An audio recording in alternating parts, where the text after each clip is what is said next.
Suzanne's Paparazzi Jewelry, 24/7 shopping available. 160920 is the code. Show her some love, like she showed us.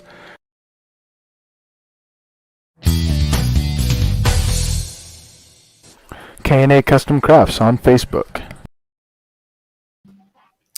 And good evening, everybody, and welcome to another live edition of Kicking It with Adam and Isaiah. But, of course, Mr. Barber is away on vacation on this Thursday, so yours truly, Cal McClurg from the MI6 Sports Network, is pinch hitting for Adam Barber on this Thursday, joined as usual by Mr. Isaiah Leung, joining us from the San Jose International Airport.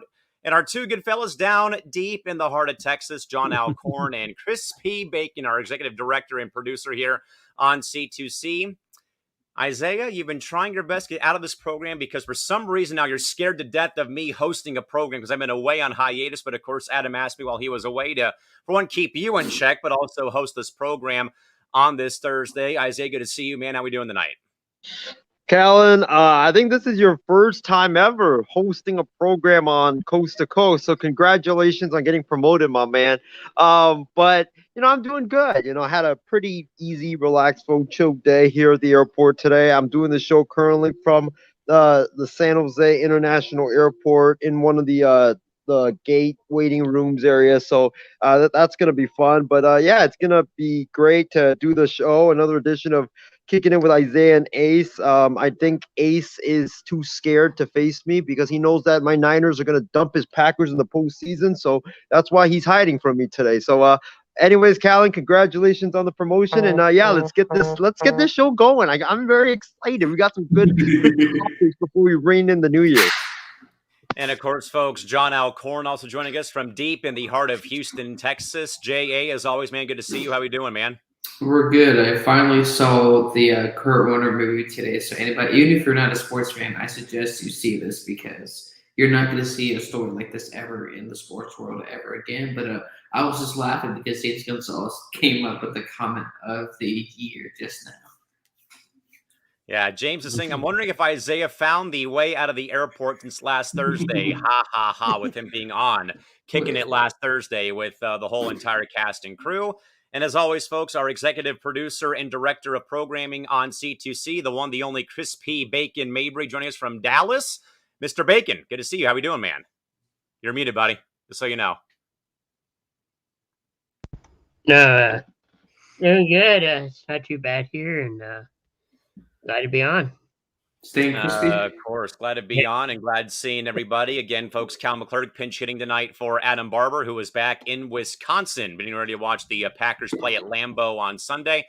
But as usual, folks, I'll do my absolute best to remind you that this is not a sports talk show. This is more of a open forum / random topics. If you're expecting to get sports coverage, wait till tomorrow when we, in fact, have the at least for us in MI6, the 6-hour event that is the New Year's Extravaganza. Again, we're going to be having 6 hours of wall-to-wall coverage. We'll have more about that. And also a big announcement for myself and Mr. Alcorn at the end of our program here tonight. But again, folks, we're looking for sports coverage. This is not the program to come to here tonight on this Kicking It with Ace and Isaiah. But again, it's Callum McClurg filling in tonight for Adam Barber on this Thursday. But of course, Isaiah, this has become a recurring trend over the past, I'd say, 4 to 5 weeks of this program. We have to open it up, man, because there's just something that always seems to go wrong for you every time that leads up to this program, whether it's your 3 a.m. text message convos to me at literally 3 o'clock in the morning or some obscure event going on over the course of your Thursday. So, Isaiah, what happened today at work at the airport, sir? Are you flushed? Are you confused? I mean, I think that, first of all, this has become a new segment, a brand new segment on Kicking It with Isaiah and Ace. I was added to the script about an hour before the show started today. And I think I've officially taken on the mocking nickname or the mocking what is it called? The tagline that Chris's Cowboys usually get, and that is what can go wrong always goes wrong. And I'll tell you what happened today. So I was at the airport. I was working on one of the stores out there, and I was, keeping an eye on two of the stores, by myself. And I went to use the bathroom, and you know how like everybody in my generation, our Gen Z generation, we always like to be on our phones. We always like to be on our phones, whether it's dinner time, whether it's lunchtime, whether you're just doing something, you're at work, whether you're about to go to the bathroom, you're just walking around. Everybody's on their phone. So I was doing the same thing. I was on my phone. I forgot what I was doing. I think I was probably pestering Callan or No, you told me you were Mhm. watching a sporting event on your phone, sir. Is what you right, were doing. right. I was watching a sporting event. I was watching a bowl game. It was one of the bowl games. It was Michigan State versus Purdue. No, not Purdue. It was Pitt. Michigan State versus Pitt. Pitt, yeah.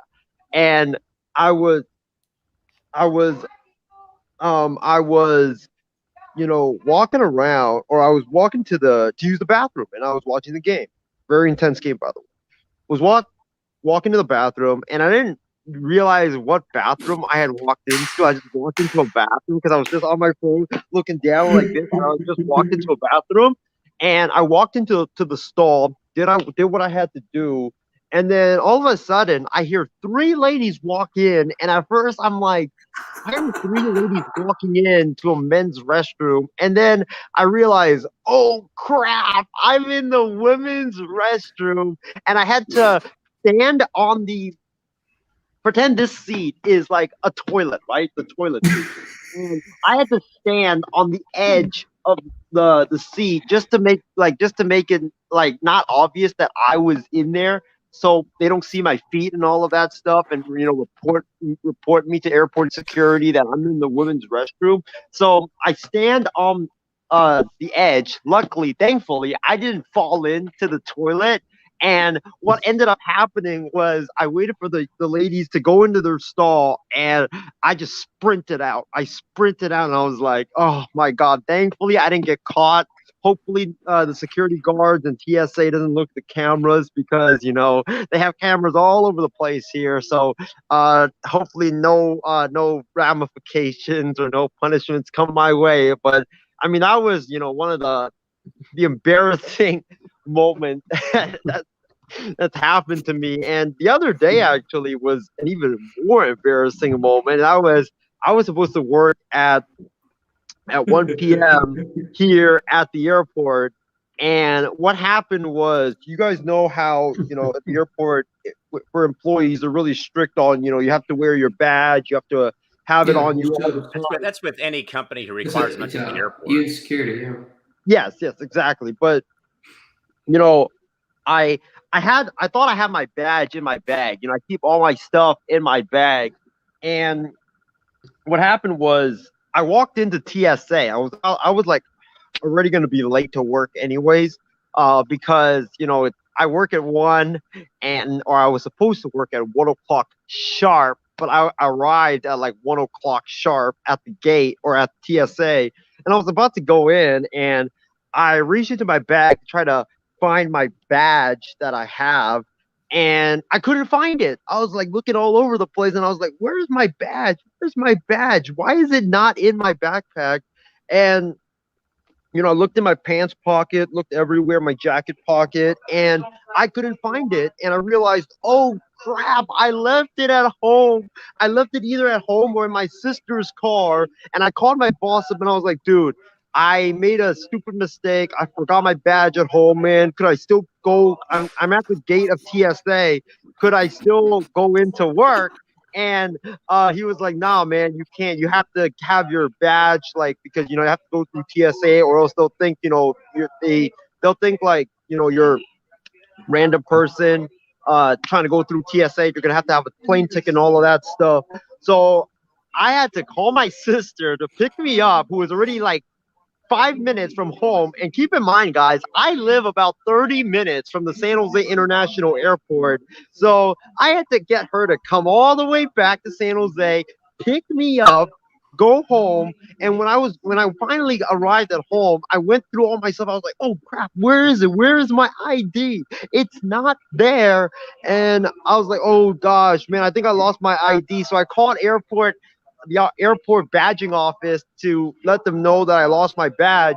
And I go back to the car to try to look for it. And it turns out, you guys know where it was? You know where my badge was? Mm-mm. My badge ended up being in the pocket of the seat in front of the seat that I sat in the day before. I don't know how it got in there. I honestly don't know, but it was there. I find it and I have to drive all the way back to San Jose. And long story short, I ended up being an hour and a half late to work. And the poor lady that I was supposed to relieve at that store that I was supposed to work at, she ended up getting overtime because of me. She ended up working like 10 hours. And my boss, I come in and my boss was pissed because he was like, Isaiah, man, like, what really? Yeah, like you forget your badge. Like, he was like, are you like a 6-year-old doing this kind of stuff? And I was like, I'm sorry, man. I'm sorry. But yeah, man, this was probably like one of my not so bright moments working here at the Norman Mineta San Jose International Airport. In the famous words of J. Joe Jameson, you're fired. I think James is right, though. The Daily Adventures of Isaiah Leung take us to the women's restroom. Should there be like a book of many adventures, the daily adventures of Isaiah Leung? I mean, John, let me just say this. I think we all, when we were younger, made that mistake when we were kids going into the wrong restroom. And I think, though, Maybe that once, yeah. this reminds me a lot, though, of when people were following Isaiah's lead, playing Pokemon Go when it first came out, of not knowing their surroundings. I think literally there was a story of a guy playing the game, and he fell off a cliff playing the game. They literally had to put a Not aware of warning his on the app to surroundings. pay attention to your surroundings. So I think, John, that this is a good lesson. Be aware of your surroundings. Yes, I completely agree, Callan. Be aware of your surroundings. I mean, this wasn't like my first time doing that. I mean, the other day, I was using my phone because I use my phone all the time at the airport because where I work, it's kind of boring. It's really slow, and there was a Don't admit waitress. that on the air there, sir. Sheesh. This is your job and your employer. Like, Well, hey, my boss is not gonna watch this nonsense, or well, not nonsense, but he's not gonna watch this. But You know something? Just because that Adam is not here does not mean that he can start pulling stuff, Isaiah. But the thing is that the other day, and I haven't told any of you guys this, I was using my phone while walking in one of these lovely halls that we have right here, and there was a restaurant that is right there, like a bit towards your right, and there was a waitress carrying a plate of spaghetti. And oh no! What did you do? So said you're Are ready you for- the are you the 21st century of Steve Urkel? and I walked into her, and she dropped the entire plate on the floor, and the plate cracked, piece of glass. Dude, you're so like Steve Urkel here. I can just picture saying, "Did I I'm do sorry. Permission to get excused. Nope. John, do you have any similar stories of Isaiah of going into the wrong restroom on a occurrence, maybe? I mean, I know I have embarrassing stories of myself, but some of them I will not say on air because this is a professional network. But yeah, I've had, like I said, my most embarrassing one was, of course, getting lost in a foreign country while talking on the phone. And my parents thought I was being chased by a very creepy person. And so that to this day is like, imagine like in a horror Somewhere movie. in the woods of Like- Canada, John Alcorn has disappeared. It's dark. The internet goes dead. The line goes dead. Yep. And of course, it's just like in the horror movie. So, but no, nothing like that. Though. I mean, I've done very embarrassing things, but at least not in an airport.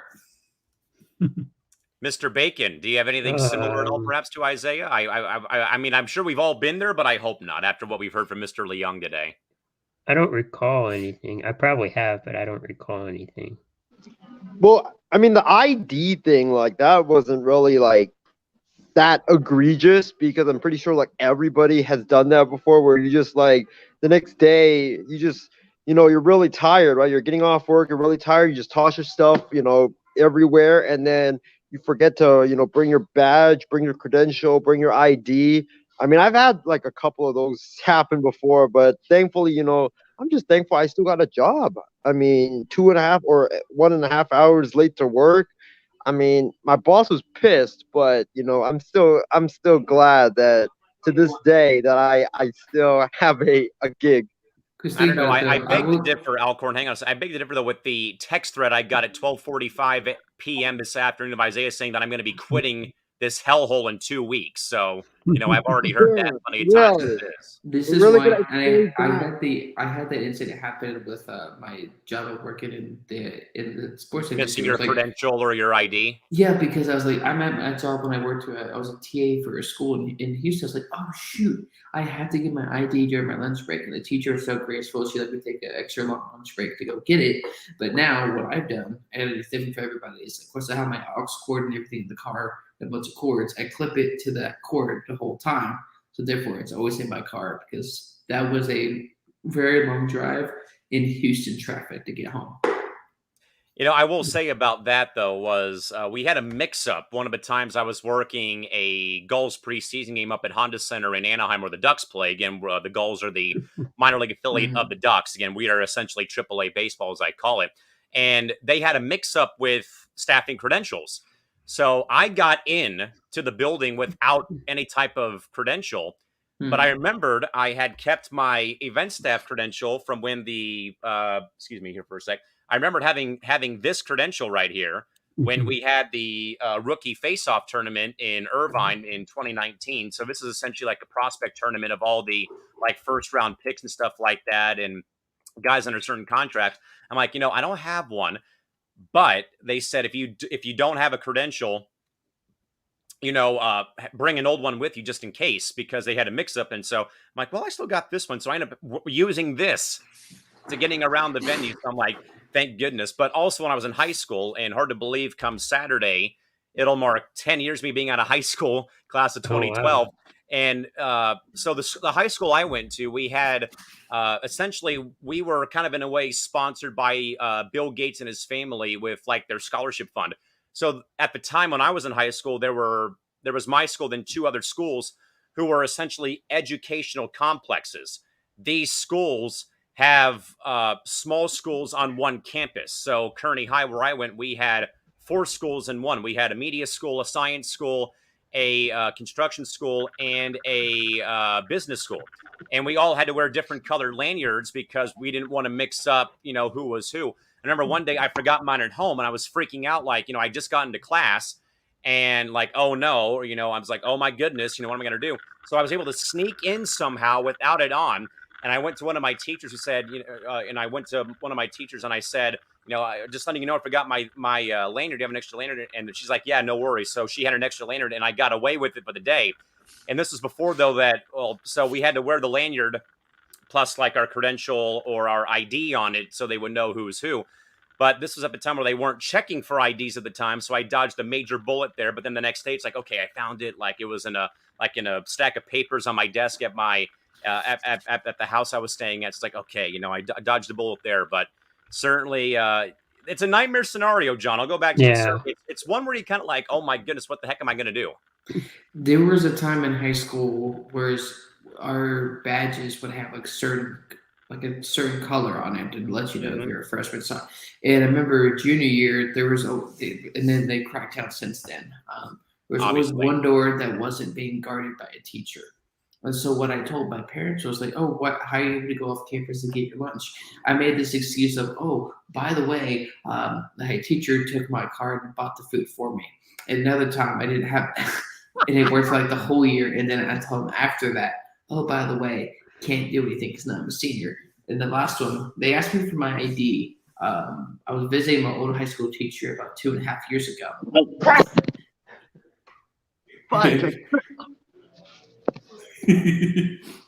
Did Isaiah just trip on air? No, yes, you did. My feet got tangled up and I tripped over my own feet. Sorry about that. I fell on a live stream. You tripped on your own feet.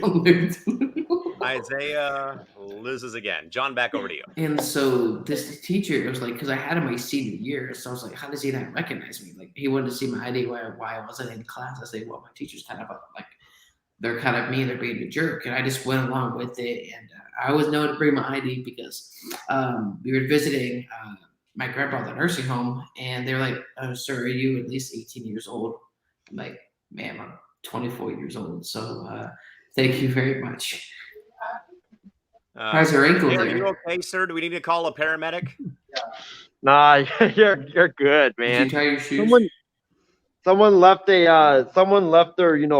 cord, their phone charger, charging into the wall. And But how do you trip over a tiny cord that's the size of Trip over that a as well. spaghetti string? Some thoughts real quick, guys. James first writes, I was mistaken for being a woman not once but twice. Once because of my high-pitched voice over the phone, and one time because of the way I was dressed at a Denny's. I've had the first telling, by the way.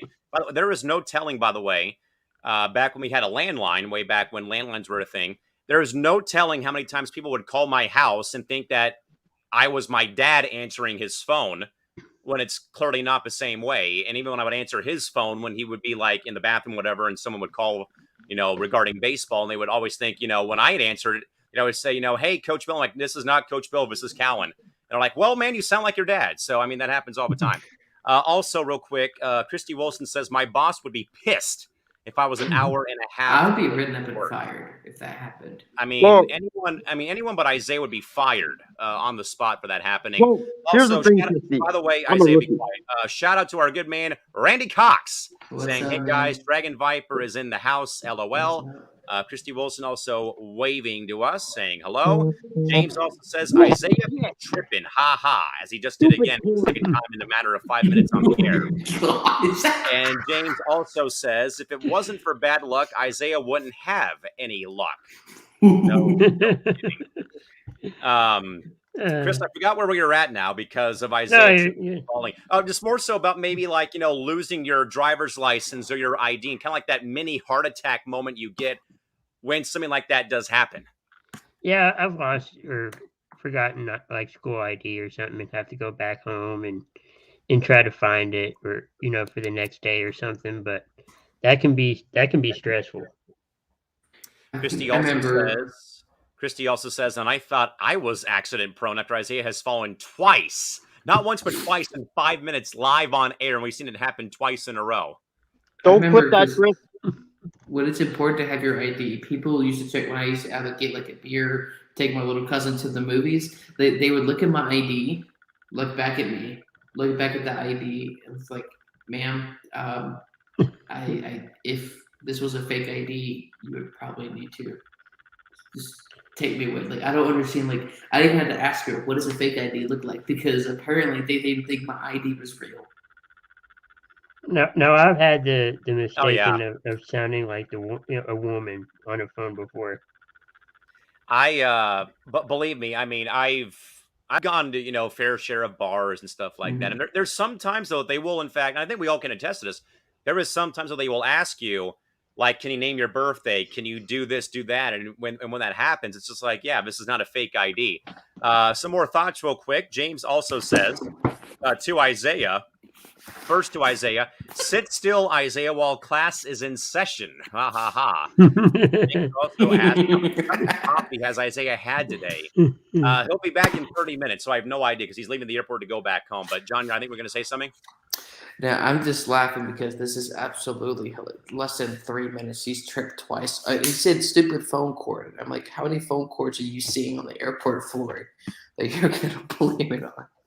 And then Christy wrote back to James saying, who knows how many cups of coffee Mr. Leung has had today. Okay, so it's like a 1 o'clock to 9 o'clock shift. So it's 8 hours. I don't know. I mean, I'd probably put the over-under at maybe 2 to 3. 2 to 3. That's a fairly safe range. 2 to 3, maybe. Over under 2 to 3 is what we'll say, Christy. I mean, we'll ask when he comes back in 30 minutes, so we'll see what the actual answer is. But we will, in fact, get Isaiah's take on all these questions that we will, in fact, ask. So while he's away, folks, keep firing away with those questions or comments. We'll do our best to read them here while we wait for Isaiah to get back into the program here. James also says Isaiah's going to be needing to get knee pads after today. That's a very logical answer, honestly. And he probably needs to be sponsored by Life Alert too. I mean, Life Alert or something. You know, and also, guys, and honestly, to that point about knee pads and making a quick sports comparison, I'm very surprised, guys, about the amount of players that I know that play basketball collegiately or in the pros, more so collegiately, who don't wear knee pads when they play games. They'll probably wear like the tights, like with the mesh on the hips or the rear. But I'm very surprised about how many basketball players usually don't wear knee pads when they play the sport. Yeah. I mean, volleyball is a given, but I think just more so saying basketball players not wearing them is like, you know, you really want to get the court burn, like goodness gracious. I would. Yeah, Christy also says that he'll need knee pads and elbow pads. At this rate, you might as well have to put on like hockey gear at this rate: shoulder pads, elbow pads, knee pads, A helmet. a Face helmet. mask, yeah. Yeah, maybe with a fishbowl or a bird cage, one of the two. That's what we call the full advisor in the bird cage in the cage. In case anyone out there is wondering about hockey lingo out there. But again, guys, we are in fact though 2 days away from the new year, and it being 2022. Obviously, you know, we have, you know, stuff that we always do in regards to being the last couple of days of before the new year does hit, though. And Christy Wilson said it right, though. Isaiah, you're looking like a hockey goalie by the time he's fully padded for all of his falls coming up here. I definitely think so. But obviously, guys, of course, again, we are close to the new year, you know, and I think someone out there on my Instagram feed said it right, though. There's like a very weird lull that hits after Christmas. And you go from Christmas Day to literally the 26th, 27th, 28th, 29th, and 30th. But it's like 4 or 5 days of like, what do I do before New Year's Eve and stuff like that. So Chris, I'll start with you on this one since Isaiah's gone right now.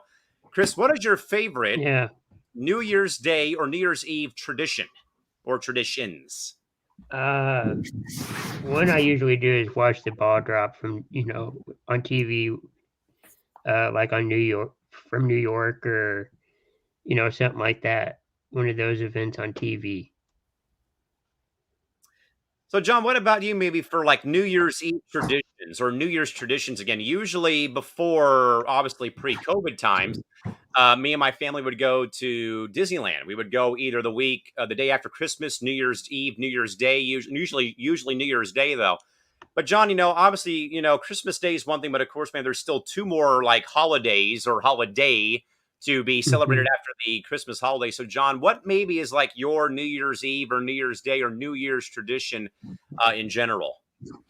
A couple times, I think I remember we as a kid, I used to watch the first Home Alone every single year, some like holiday movie with a bunch of friends. We would do a bunch of fireworks or try to do firework pranks. Again, being a child, very childish, and just do really stupid stuff and see how delirious I can get being up till 3 or 4 in the morning. Because when you're a young kid, staying up to 3 or 4 in the morning, you're That was hard.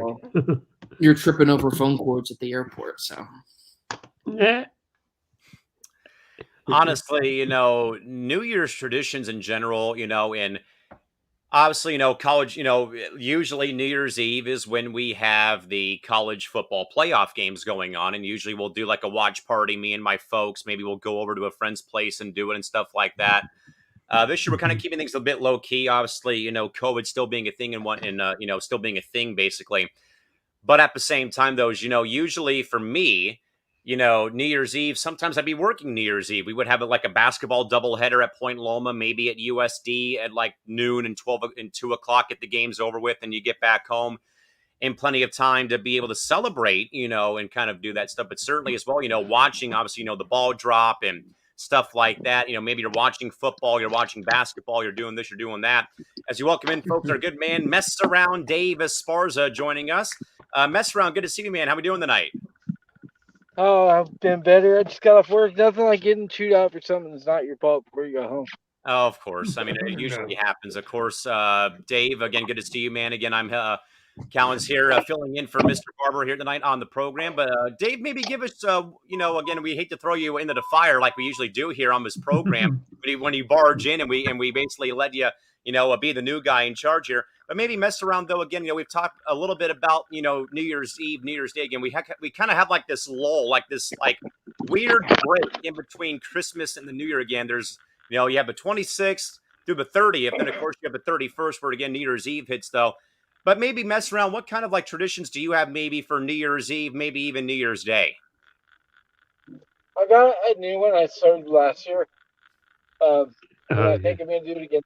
I call it Liquid Courage. And the reason I call it Liquid Courage is I go on Facebook and I do Facebook Live karaoke. And normally I wouldn't do it unless I'm drunk, so that's why I call it Liquid Courage. Oh, you know what? That is a great name for karaoke's Liquid Courage. I thoroughly endorse that Yeah. name.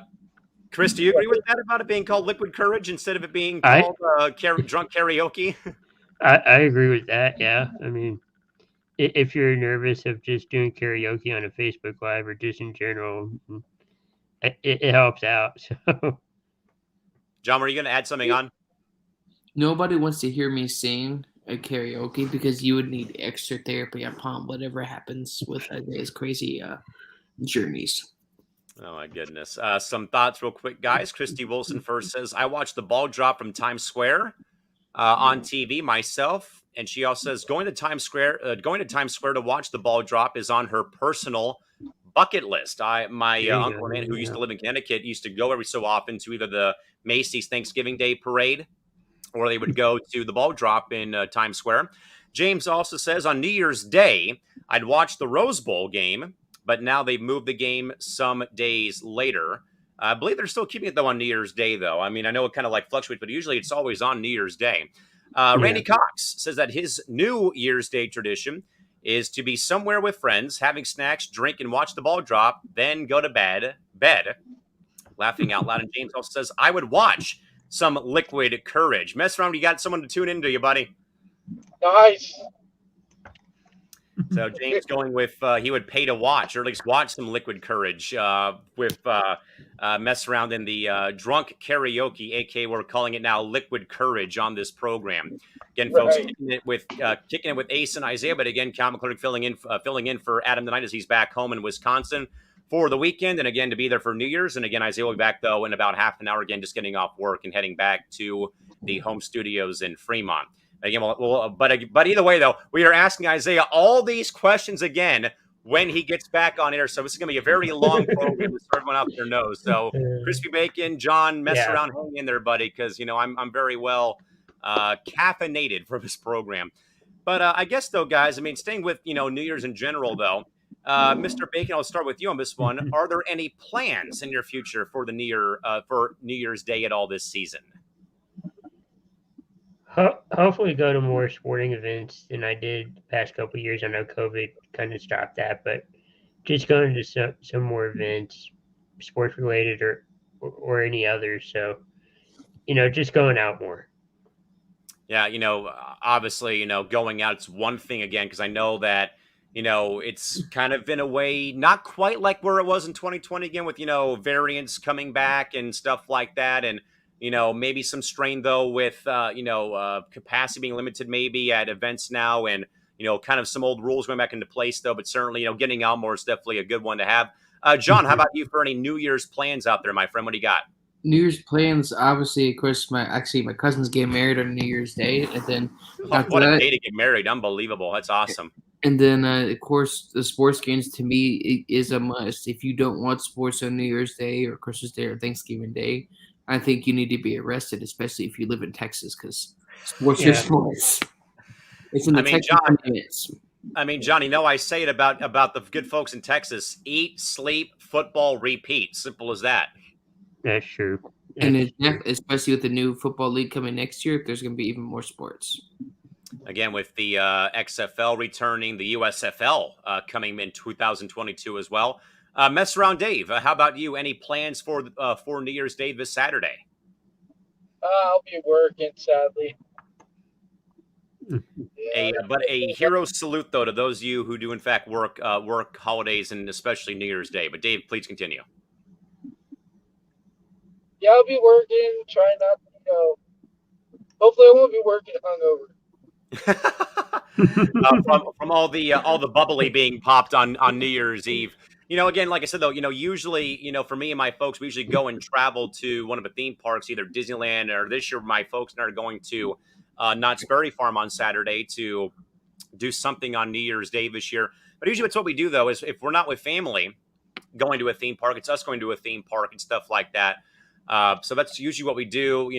Normally, though, Disney is always packed, though, the week of Christmas and stuff like that, and with the reservation system being in place and all that stuff. But usually it's that, maybe it's sitting on the couch and watching football all day or watching sports for that matter. If I wasn't going to Knott's, I would have been watching the NHL Winter Classic from Target Field with the Blues and Wild playing from, the St. Louis Blues playing the Minnesota Wild. I'm going to make sure I get the names right here because I know that Isaiah doesn't know about hockey that much. So it's the St. Louis Blues playing the Minnesota Wild from Target Field in Minneapolis. So that's always event I love watching, though, too, as a huge hockey fan. And Randy also says, I agree with Dave. I have to work as well on Saturday night. But hopefully, though, that Randy and Dave, you guys are not hung over and two sheets to the left, though, when you get the call time for work on Saturday. There's the dog. That's always like the one thing. It's like, please don't be hung over when, in fact, the day does, in fact, roll around. But again, folks, here tonight on Kicking It with Ace and Isaiah. But again, folks, Cal McClurg filling in tonight for Adam Barber. And Isaiah Leung will be joining us again very, very shortly here this evening. Again, finishing off his workday schedule at the airport. Obviously, Chris, these things are tough to do. They're tough to set and tough to stick by. They're a lot like, goals in life. But, of course, everyone tries a New Year's resolution, and usually it doesn't pan out 9 times out of 10 and things like that. Chris, I will agree with you, though, man, that mine, though, more so is to get out more often and go to more games as a spectator. Again, I literally had to, only get into games last year because I was working the events, with the Gulls and Besockers, even though Besockers didn't play at home, but again, with the Gulls and with the 2 colleges I was working for, plus the Loyal matches for a bit as well, is that I was able to go to games, but I had to work the event or get in via being a working member of the media for, the COVID season last year. So certainly I agree that with that mine more so is to get to more events this year and maybe, start going back, more often to Anaheim and Los Angeles and try to get out more over the summer. Again, I've, had a trip planned for 2 years to get to Milwaukee to go and see, NBA champion DJ Shauna Nichols. Plus, I have a lot of great friends though out there who live in Milwaukee, who work for the Brewers or work for the Milwaukee Wave, the Admirals, and obviously the Bucks and stuff like that. So, my resolution is to get out more and travel more, and see games. But again, more so just to get out more and and like that. Getting out more is more of my resolution. But Chris, how about you? It probably getting out more, and then also probably trying to stay more organized. I feel like I am already, but some things get misplaced or you forget things, but probably be a little more organized. I will also agree partially on the whole organizational thing. Is Chris, there's no telling, man. And if you folks actually saw like what's on my Google Drive of like me trying to figure out how I'm going to make all these schedules work. Because again, I work for basically 5 or 6 different organizations in the same time frame. Again, so I've got hockey, I have indoor soccer.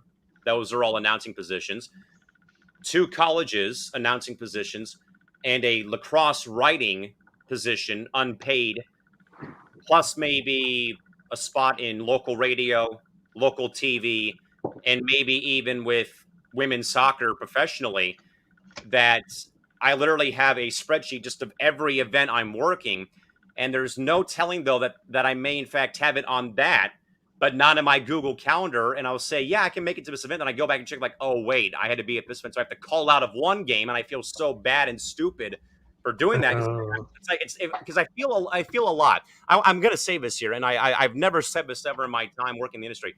When I have to do that, sadly, when I have to kind of like, it's like picking your favorite kids or picking your favorite team or your favorite player. More so maybe picking your kids, though, if you're married out there and you know what I'm kind of talking about, though I'm not, but at least kind of catching my drift here, is when I have to do that, I feel like I'm cheating on that organization for the day. Like I'm choosing to go somewhere else and be with them, but not be with you. And that's like what I would agree with you, Chris, in regards to me, though, is again, juggling 5 different organizations. And obviously, the pro teams come first with my priority because without, if I'm not there and there's a backup, or more so that some teams don't have backups, some teams have backups, or some teams have never thought of that because I've always been there and have been, able to do the games. But then with the colleges, though, it's like I feel so bad though because I want to be there, but when they both play the same day at the same time, I have to pick one or the other, and usually it goes towards the D2 school because I've been there so long. But I feel like I'm cheating and like I'm like betraying my friends who play at the other school. Like, I'm sorry I can't be there, and like Right. just for example, Point Loma men's basketball has to make up a game against a school from Hawaii because they had a positive case of COVID. They had to cancel the game. So they scheduled the game for January 20th. So I have, it's like, oh, okay, my calendar's clear. Like I can be there. I check my spreadsheet. I'm supposed to be at USD calling the game against St. Mary's. Like it's like I feel so bad. So I had to email them like, something came up. I can't be here now and stuff like that. But maybe, John, over to you, though. Maybe for you, what kind of New Year's resolutions do you have maybe for the upcoming year of 2022? Well, I gotta watch what I say because I don't want to say something just yet. But if you to be honest, is that I guess to be patient about saying certain things, or just to, I don't know, just be more patient, just keep working hard. I mean, there's a lot of things I want to do and things that I'm working on, and so I don't want to say anything yet. But really, it's just to, I guess, I say enjoy the journey. It sounds like a Hallmark quote, but I mean, just take my time and just wait for it to happen instead of just complaining. And I wouldn't really say it's a cliche, John, about the journey. I talk about I talk about me having this journey, 13 years in the industry and stuff like that. And it's not cliche to call it that. Literally today I wrote, I think because I really haven't able to, and sadly, I kind of dropped the ball with MI6 with the lacrosse coverage because I've been just so busy. And, like I said, I'm doing a giant, circus act of juggling all my other, events. I've kind of, in a way, like forgotten about it, but I'm going to be getting back to it come January. But I think, though, that John's right, though, in a way, though, is more so what I was going to get to, though, was I actually had written a story today about 3 hours ago on my personal website. And I always do like a year in review. And I didn't do it last year because, again, I try to pick out, one moment or a couple moments from each month of the year because I kind of feel like, though, every year is a book. Every year is basically a book, I feel like. And there's, chapter 1, January, chapter 2, and so on and so forth. So I usually write a year in review, and I chose not to do it last year because, again, there was not a lot to talk about last year because, I was in the middle of a season and all that stuff, and the year got canceled.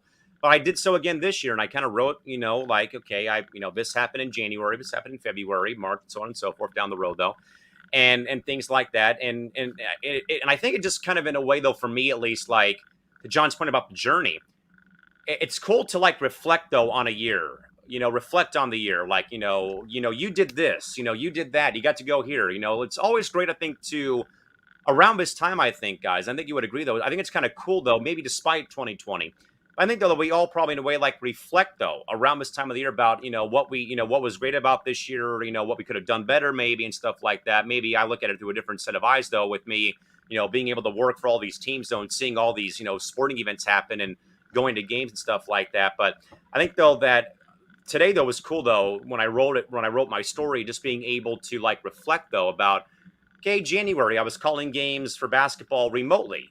February, I was in a bubble in Irvine calling hockey games. March, I got to go back to USD for the first time in over a year to call a baseball game. April, the Sockers won the championship after playing the entire year on the road. Again, playing in the Midwest and East Coast in basically modified bubbles. May, the Gulls had a watch party for the first time in a long time. I was able to be the MC and do my PA job there for a live audience for the first time all year.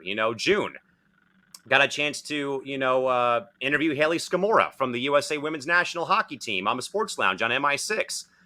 July, I was working a baseball tournament and met a guy who played for a team in San Diego who won the championship in 1954. August, obviously I was in Florida in August, but, I got to work for the San Diego Loyal and call pro soccer as a PA announcer for a pro outdoor team. October or, September, I stepped up to the plate and told USD I'll do soccer play-by-play for a game because they had no play-by-play announcer. October, the Gulls came home for the first time since February of 2020.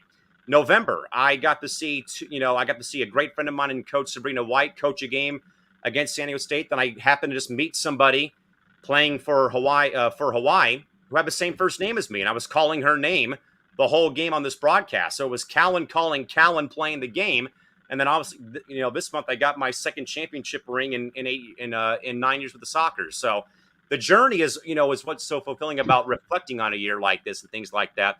Randy also says, I do the same thing as Callan. I do write in a journal about events of me or my year by month. I do it every year. And I think, Randy, again, I think it's just a great way, though, because, it was actually funny, fellas. Me and my friend Matt were going to the Ducks-Canucks game in Anaheim last night.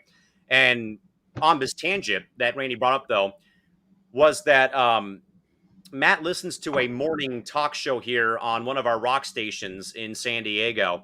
And they brought up something about like journaling and things like, when a person dies, should someone read it or whatnot? But John, John, let me go to you real quick on this is, what maybe do you do probably to maybe reflect on your year, maybe in regards to maybe what I do or what Randy does though, but like, is there a way though, maybe that you probably perhaps reflect about how in fact your year was though for the past year?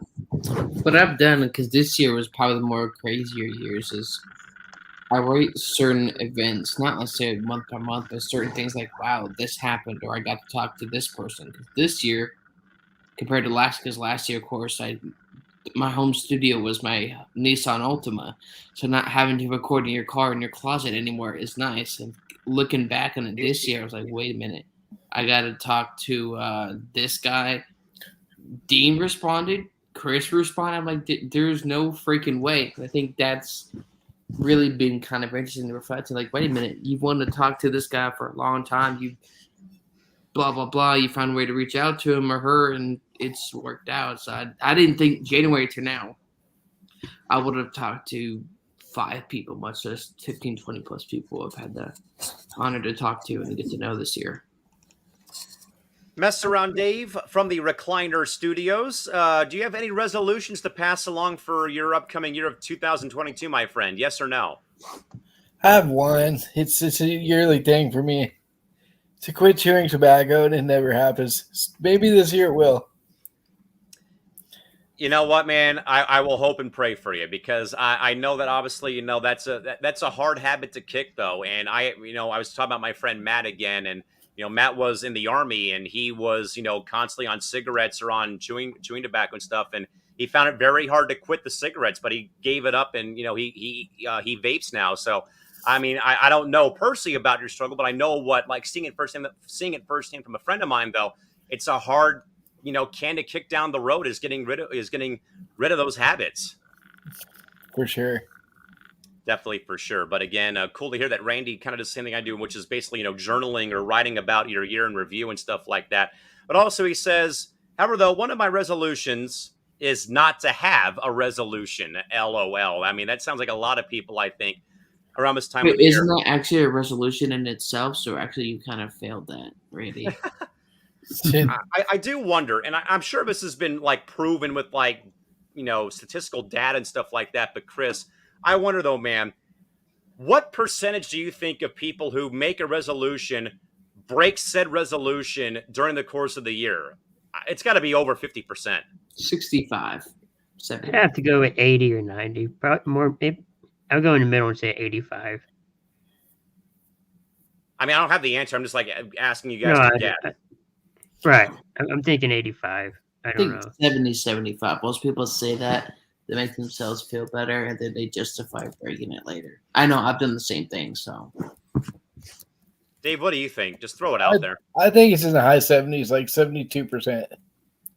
I'd probably say it's at least 70. 75 might be pushing, so I'll go like between 70 and 75. Now, John, I'll go to you on this one real quick, just to keep this going here. What do you think, John, is harder to keep? A New Year's resolution or what you choose to give up for Lent? I think a New Year's resolution, because that's more than just a short amount of time. Like there's habits that I've learned to kick, and I've done certain things, and learning not to drive so crazy because I used to have a 9 to 4 Suburban. I used to do donuts in the parking lot and got in trouble by my pastor for doing that and around the neighborhood. So, I mean, I think just the New Year's resolution, because a lot of people don't do it because it's a lifetime. We kind of freak out like, oh my gosh, like it's a good thing to do, yes. But resolution's not just for the next year, it's for the next 40, 50 plus years, depending on what that is. So, guys, per a website I just pulled up on my phone here, of those who make a New Year's resolution after the first week, 75% of them are still successful in keeping their resolution. But after week 1, though, it slowly declines as the year prolongs. So after 2 weeks, the number drops to 71%. After 1 month, it goes to 46% of people who make a resolution are still successful in keeping it.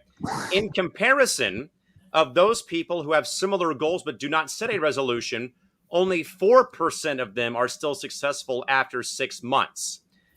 And also, real quick, they also list about like why they would fail, though. But the main reason why we say that people fail at resolutions, 35% of would-be participants who fail the resolution say they had unrealistic goals, much like the guy in Square 4 who has unrealistic sports takes. That is our good man, Isaiah Leung, back with us here on the program. Isaiah, we'll go back to you to go back to the first question we asked, though, because we already have gotten a little bit deep here on this program. But Isaiah, going to you first, though, man, is we talked a little bit here about, what we like to do during the New Year's Eve or day festivities. Again, we talked about the Rose Bowl game. We talked about the college football playoff games. We talked about sporting events going on. But more so, Isaiah, what is like your go-to New Year's tradition? Without stepping in a toilet. Without doing that. Well, my New Year's tradition, and unfortunately I won't be able to do it this year because, I got to work at the airport. Whoever invented working on New Year's Day or New Year's Eve, I absolutely hate you. But that aside, I would say, I like to always go to my favorite restaurant, McDonald's, in the morning, grab a cup of coffee, grab some cookies as well, spend some time there. That's literally an everyday thing, Isaiah. Well, yeah, it's a tradition. And then, I like to go to, go on a hike or, go somewhere, have fun during the daytime. And then towards like the evening time. For a second, you would be that one friend who always asks, "Are we there yet?" when we go on a hike somewhere. That is what you would be on a hike, Isaiah. Isaiah, it's not called a tradition if you do it every day. It's called a habit. Well, for me, when I go hiking, I'm not that guy, Callan. I'm the guy that's like, "Can you carry me up the mountain the rest of the way? I'm tired. So any time we go hiking, we ever did you would an be the guy who would ask every half mile, "Are we there yet?" That is what you would be. And then Callan, if we ever did an MI6 C2C hike, I would probably be asking you like, "Callan, I need you to carry me up. My legs are sore, or my back. I put a muscle in my back," or something like that. But yeah, I like to go hiking, and then, towards the evening time, sometimes I would have a New Year's Eve party or New Year's party, and then I would just watch the college football playoffs or just watch whatever big bowl game that they have there before the playoffs. It was the BCS, so it would be like the Rose Bowl. I think the Orange Bowl was on, the Fiesta Bowl was on as well. So I would watch those major Cotton Bowl, Peach Bowl. I would like watch those major bowl games there. And like tomorrow, I'm going to be, even though I'm going to be working, I'm going to be definitely living up the tradition and watching the Isaiah Bowl, aka the Orange Bowl, between Georgia and Michigan. Some more thoughts real quick in regards to just things in general. Randy first says, a New Year's resolution, as it is more of a lifetime change. James also says that his resolution is to do more tailgating. Literally talk more to people. And also he says that his other resolution is to not focus so much on sports. Maybe I say you should take your advice, Mr. Gonzalez. But honestly, focus more on me more than anything else. Again, in a day and age, guys, where self-care has become such a huge talking point, though, because of COVID and the pandemic and being stuck at home for the past year and a half as it was. And certainly that, I think that's a great thing for everyone to do is just, focus more on yourself. Don't worry about your friends. I mean, obviously, yes, but not, full blown worry about everyone else, but obviously, devote more time to yourself as the year prolongs. Isaiah, back over to you. Are there any plans for Mr. Leung for New Year's Day other than being stuck at the airport again? We're tripping on phone calls. We're actually gonna have a potluck at the airport. It's gonna be fun. Can't wait to talk shop and do something that we're technically not allowed to, and that is drink beer at the airport and drink beer at work. But hey, it's New Year's You're gonna Day. be drunk after the first beer anyway, so there you go. Oh, yeah, I'll be drunk at work, so that's gonna be fun. I just hope I don't get thrown out of the airport because I'm drunk. If I get a drunk text message thread from you on Saturday, it's all over, sir. But no, that's just the plan. Just work, and then maybe afterwards, because I finish at around 9, probably go pop some fireworks outside. And then Isaiah, is there any New Year's resolution that you're going to try to accomplish over the course of the year? Interesting. Well, New Year's resolutions. One of them should be for you to stop going to McDonald's every damn day, but I know it's not going to happen after the first day of the year. Well, hey, but I do Starbucks now a lot because the store I work at the airport has a Starbucks nearby, and I can't bring McDonald's. You have Starbucks money? Please explain this to me. How you have that much money to spend that much at Starbucks? Well, because my folks give me like $20 a day to go to work, to buy my lunch, to buy whatever I want at the airport. $20 a day? What the fuck?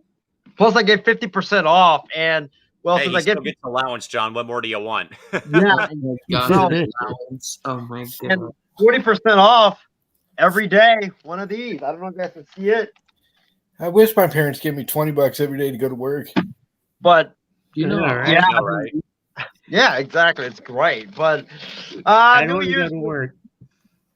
New Year's number 1. Stop pestering the guy in square one, Callan. That's probably that's number gonna 1. be broken like after the first day I go back to work on Sunday. I would say that, and that one is about as unrealistic as your sports take, sir. So like something more logical. That's way off target. How about less incidents in the closet or the parents' room? I'm trying to think of others. Try to learn how to cook, to like actually learn how to cook. The third one would probably be not bandwagon on a single team in 2022. And then I would say the last one is probably gonna be Wait, so if you're gonna stop bandwagoning, which team are you going for in the national championship game then? Well, we all know that it's gonna be either Georgia or Michigan. I already know You that. can't bandwagon though. You said according to your New Year's resolution. Just like it says in Jurassic Park. But Oh, there we go. I mean, the last one would probably just be I'm trying to think. The last one would probably be, honestly, to learn more about Marvel and movies and stuff like that, because not only are you and John like the only Marvel fans and movie fans, and even Chris and Mess Around Dave that I know. Trevor Williams, Isaiah. Yeah, and Trevor Williams as well. But it's my coworkers, they're huge movie fans, and I can't talk to anybody, or I can't talk to them about like that particular topic. So I want to learn more about it for sure. Definitely watch a lot more movies, watch some Harry Potter, watch that I'm blanking on it. It's like that CD with the girl with the spear, flames around her. I think it's like Bejeweled or whatever it is, but The Hunger Games. The Hunger Games, yes. Thank you, Cal. Oh my god! Came out like 10 years ago when I was in high school, my freshman year. And the last resolution: go to more NHL games, because I had so much fun at All the of your Sharks game. resolutions are unrealistic, and if I lay eyes on you on January 11th, you're in for a rude awakening, my friend. Well, I know it's gonna be the Ducks versus the Pittsburgh Penguins, and I probably will enter because I do have a Pittsburgh Penguins shirt on the way. I bought one as part of my Black Friday shopping. Got a Sidney Penguin, not a Sidney Penguin, a Sidney Crosby Penguins T-shirt on the way, so that's gonna be fun. I figured you might say something like the Vancouver Blues. Yeah, the Wait, I'm Vancouver curious, Blues, the Isaiah. Dallas Jets, Oh my gosh. the Anaheim F words apparently is what I also saw in the group chat today. I'll say, wait a minute, is that a foreign team or just a new expansion team? that you're talking about? It's one of the. I have no idea. And by the way, shout out to Bring Hockey back from his sick shirt of Mickey Mouse wearing a duck helmet and Sorcerer Mickey from Fantasia. Ooh, by the way. nice. Notre Shout Dame out to, fighting Irish. Say that again. Notre Dame fighting Irish. Go Irish. How is this a Fighting Irish T-shirt, Isaiah? It's literally Mickey Mouse wearing a duck hockey helmet. Oh It my, looks like oh my god. First you trip over the phone courts at the airport. Now this. I agree with Randy. Hey, Isaiah, are you going to know the difference between DC and Marvel sometime soon? Laughing out loud. Randy, the answer is no. it's too complicated, but I'll learn. Well, wait. But again, all your resolutions, Isaiah, they're all unrealistic because we know damn well that you're going to, you're not going to do anything with hockey. I mean, that's already off the board. I mean, as much as I heard from you and from Shri about how much of a disaster it was with you watching that game, I mean, that is by far the most unrealistic, along with you pestering me, as being by far your most unrealistic options of your resolution. So, I mean, you're going to be in like that 75%, projectile of people who fail their New Year's resolutions by the time the year gets underway. So, Also, Isaiah, did you get your season tickets for next year for the Dallas Jets or the Anaheim Beat or the Vancouver Blues for that matter? or the Vancouver Jets? Watch out for those interceptions in hockey too. No, that's a I penalty. mean, the Really, interceptions, that's what I'm saying. throw the flag ref. That's Like red card. That's red card. You're out. yeah, red card, Isaiah. Go to the penalty box. Let's go. Blue card. Go to the penalty box. James says that Isaiah has to do a live video from an NHL game. James, if he does that on the 11th, I'm going to find his seat and throw him out of his section. I've already told him that. I mean, I'm not going to do that, but that's the running joke, though, right now. No, because, I mean, it's bad enough, James, that he had actual hockey fans wanting to, I think, punch him in the face because of how he was screwing up watching the game. What did he say, though, Isaiah? I don't know. I don't know, Isaiah. What was going on I've at that game you went to between the Sharks and the Dallas Stars? Yes. And don't talk with your mouth full either, sir. Quit eating on the show. It was a great game. I'm not asking about that. I'm asking about the people around you who actually know the game, seeing this first-time person go to a hockey game. Well, every time I thought that there was supposed to be a penalty, I would be like, ref, flag, flag, flag, flag, flag. Where's the flag at? And then the other instance was Oh my god! when the Sharks scored their first goal, right?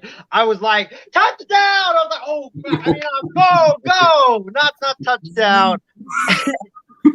And then told you to leave. I would have literally just go home. Like you clearly don't know the sport at all. Like who's that's the thing. Isaiah. Basketball game. Isaiah, when a player scores 3 goals, what's it called? I know that one. hold on. Don't look it up either, cheater. Isn't it called no, it's not a triple double. That's basketball. That's basketball. Basketball. Oh my god. And you call yourself so The late. triple threat? No, it's a hat trick. A hat? Oh, okay. Hat You trick. can have a Hat hat on on, there. Isaiah. He gave you the answer. Wow. Unbelievable. I've always heard that fans at hockey games, if you don't know what what the game is about, they'll just ridicule you the whole game. Believe me, hockey fans are here. Football fans are close. But hockey's here. Football's also here.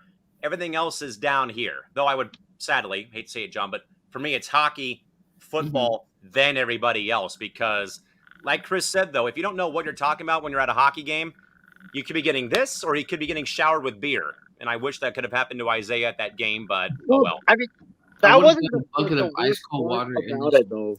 About my experience, the worst part was I was wearing an Oregon State jacket, right? You know that famous orange Oregon State So jacket you that I mean to tell have. me you went to a hockey game of Oh, your no. supposed favorite NHL team and you have no gear of your hometown team? Well, it was a last second thing. It was a last It second doesn't matter, thing. Like, Isaac. You have nothing teal or black to wear to match Well- your team's color scheme?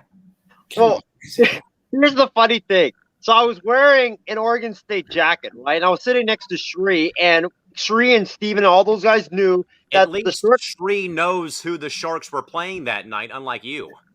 the shirt that I had underneath was this, an Oregon shirt. So the guy that was sitting right below me, he was like, "Oh, he looks up at me. He's like, "Oh, Oregon State, man, you're a big fan. You go to Oregon State?" I was like, "No, I don't go to Oregon State. I just, family gave me the gear and, go Beavers." And he was like, "Yeah, go Beavers, man. Go Beavers, go Beavers." And then Shree, that little snitch, that rat bastard Shree, Excuse me? tells Excuse me. What He did you tells- just call him? Don't find the FCC, but Shree tells Now, that sir, I have a fan, bone to pick with you after the show in regards to your mouth, but continue.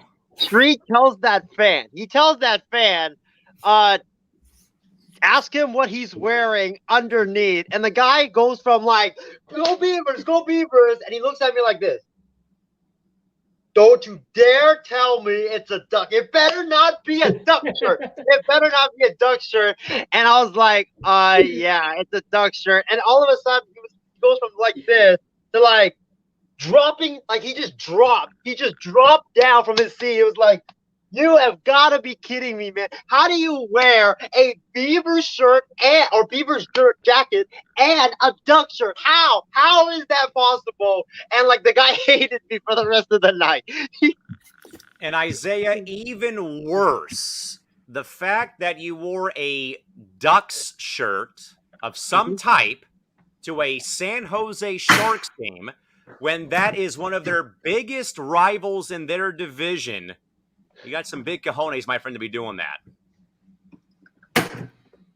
Well, it was the last second thing, so I didn't have anything to I put don't on. care if it's the last second thing, Isaiah. You can at least think through. I know you don't know the game, but there's a team in Anaheim, California, named for a very successful Disney trilogy of movies.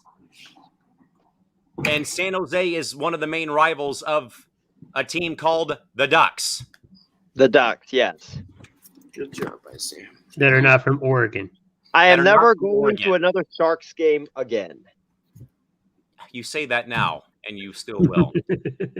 James follows up about why he believes that Isaiah should go live from an NHL game. I want to see the fans' reactions behind Isaiah in that video. Again, James, I need to just find where he's sitting, sit in front of him, and let this go on, and then I will be the guy who turns around and throws popcorn on him and stuff like that.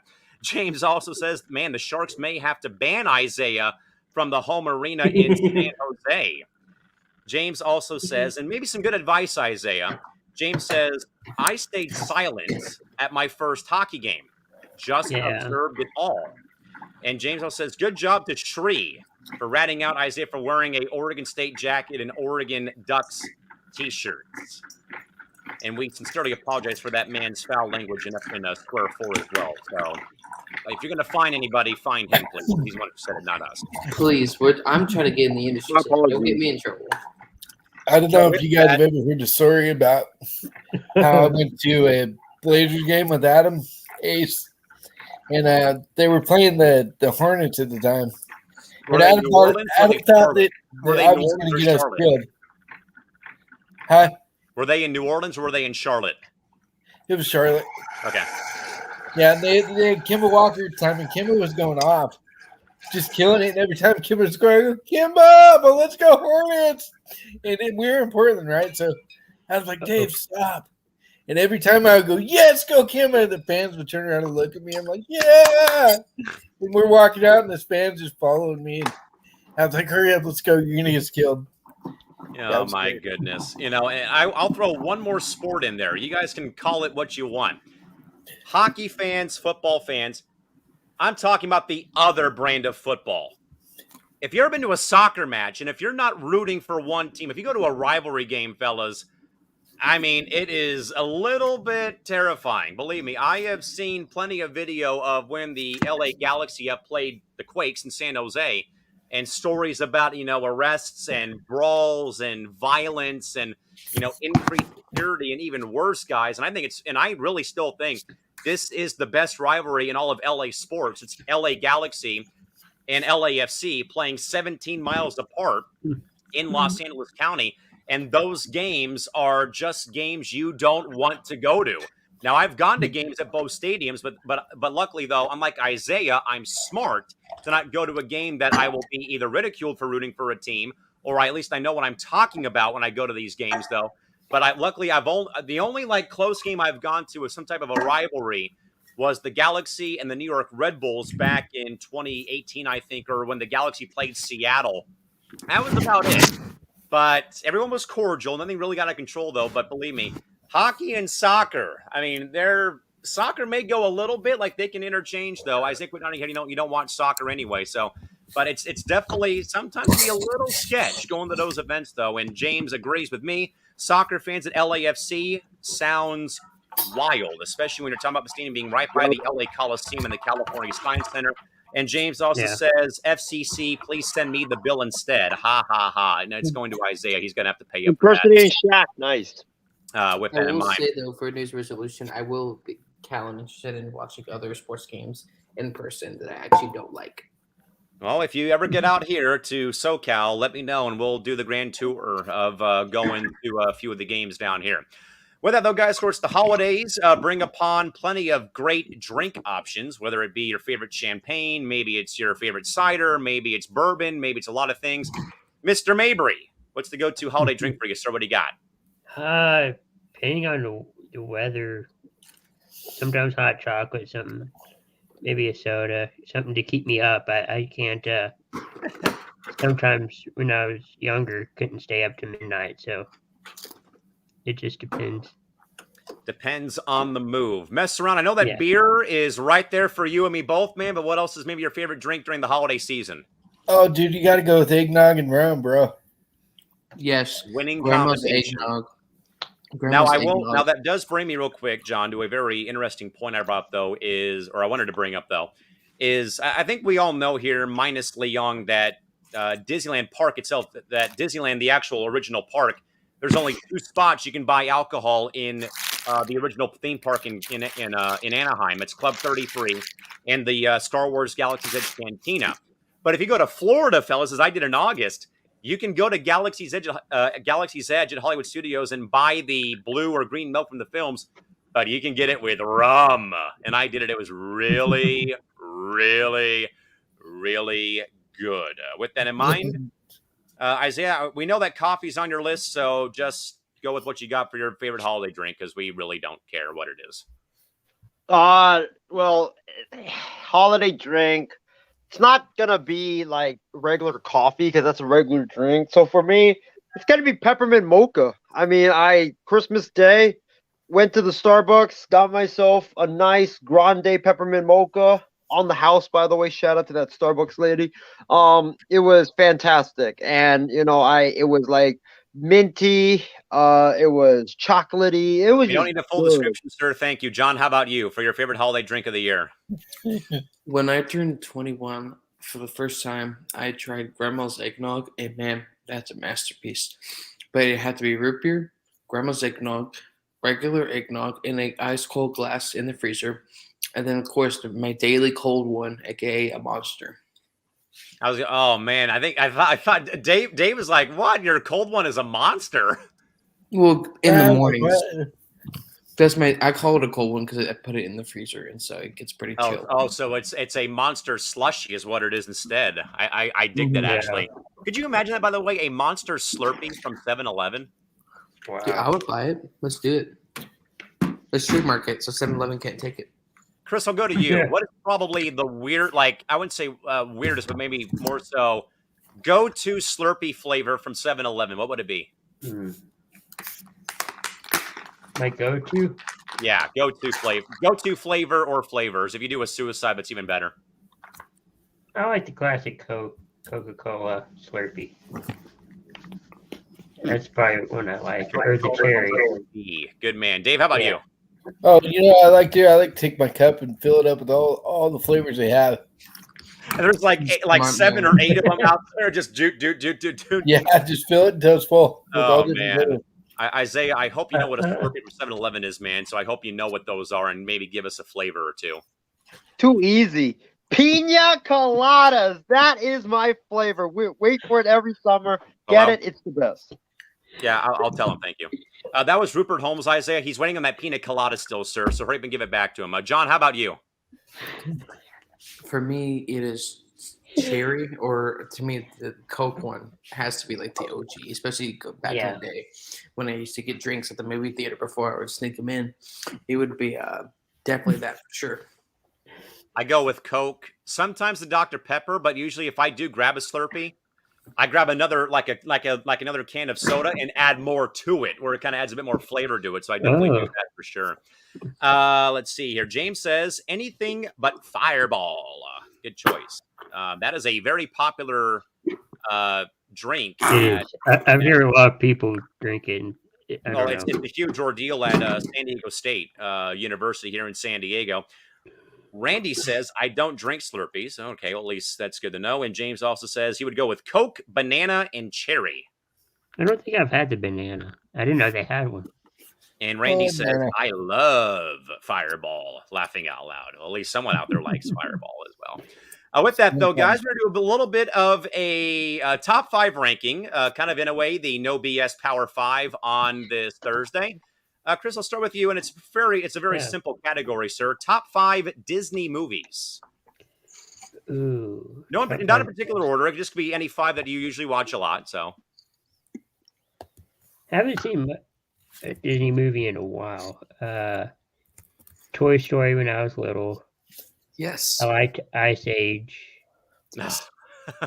Always a good one. Mighty Ducks were good. So, real quick, are we talking all 3 of the films? Are we talking 1 and 2, 2 and 3? Like, what's the combination? 1 and 2. Good man. And then probably the original Star Wars.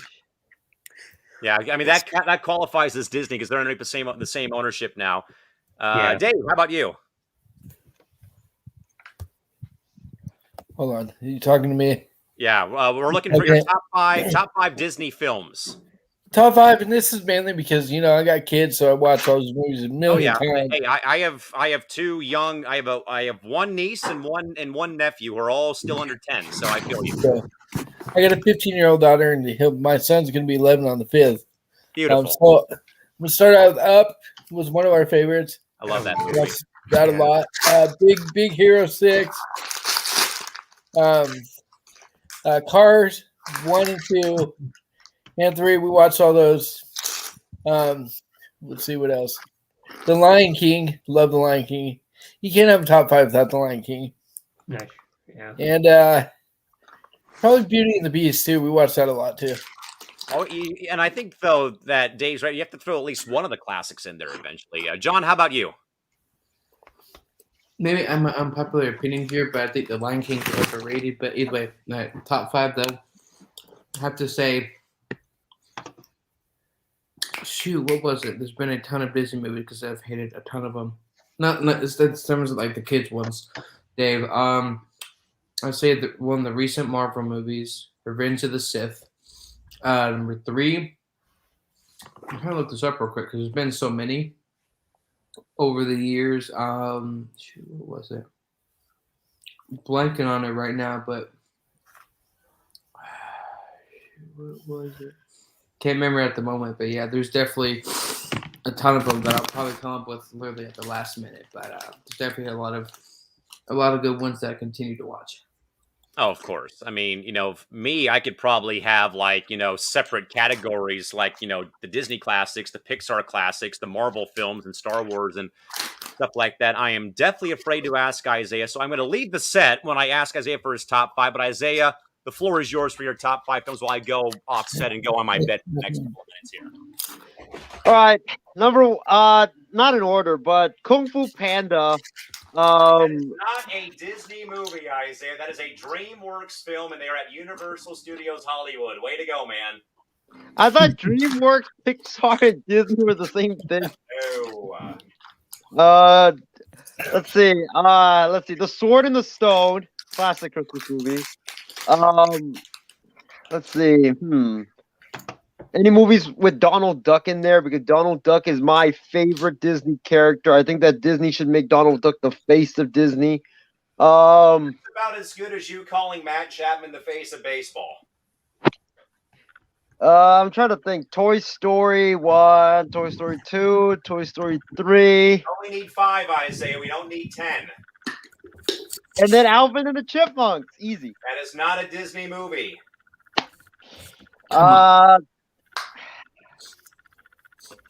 Fine, let's do Cars. Let's do it. Mess around, Dave said Cars. Which one? The second one. What was it about? You have like 16 cars just racing each other, and then you have like a tractor that is helping McQueen. I forget McQueen. Yeah, McQueen. Helping McQueen. What's his first name, Isaiah? Good job. He's named after a hockey team, for heaven's sakes. Oh, the tractor. Oh, I didn't ask about the tow truck, Isaiah. Oh my god. Larry the Cable Guy would slap you. Lightning. We'll move on. Randy Cox has his fellas. He goes in order here. He's got Who Framed Roger Rabbit at number 5. That is one I never thought would be ever said on a program, but Randy bringing that one. Great choice, though. He goes Beauty and the Beast, Toy Story, Cars, and then The Lion King. Now, the question, though, is, guys, if you're talking about The Lion King, are we talking the original animated film from 97 or the most recent one that came out, the live-action remake? She's got to be original. John? For me. I would have to say the original, though, because, like, we don't talk about, when we talk about from our childhood, we're talking about from our childhood and not in past years. So definitely would have to be. Randy says the original from 97. James went the sports route, basically. Good man, though. He goes the remake of Angels in the Outfield with Joseph Gordon-Levitt.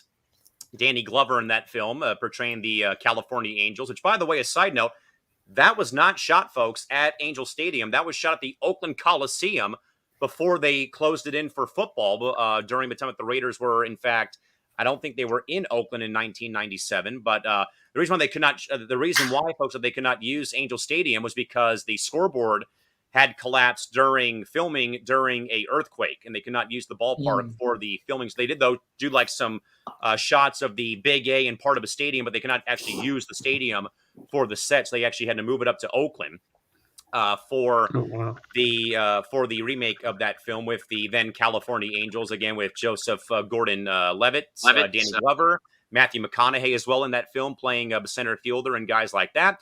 He also says all 3 Mighty Ducks movies, which again is why there's a hockey team in Anaheim, California, playing their games in the second film at the then Arrowhead Pond of Anaheim, now Honda Center. He also says The Big Green, and he also says the first kid movie and the Toy Story films as well. Definitely great choices from there. I'm with James, though, on Angels in the Outfield and the first 2 Mighty Duck films. Really could not get into the third one, though. I think like the storyline had kind of like fallen off a bit, though. I'll go Angels in the Outfield, the first 2 Mighty Ducks movies.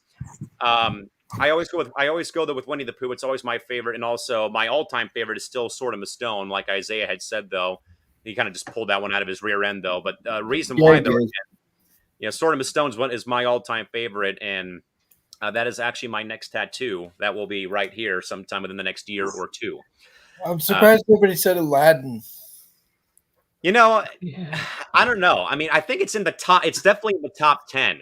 For sure. Yeah. I mean, we were doing a top 10. I mean, like I said, though, you can do a top 10 Disney, you can do a top 10 Pixar, top 10 Marvel, top 10 You know, I mean, you probably could do a top 10 Star Wars with all 9 films plus like a TV series or. I was looking at the best Disney movies that ranked, and the number 1 movie was Aladdin. I think Hercules came out like in 95, a year after I was born. So like that was the one that I grew up with. The Jungle Book was also a good one. Oh yeah. The originals, of course, are always good. Randy says the original from 97 for Lion King says Aladdin is in his top 10.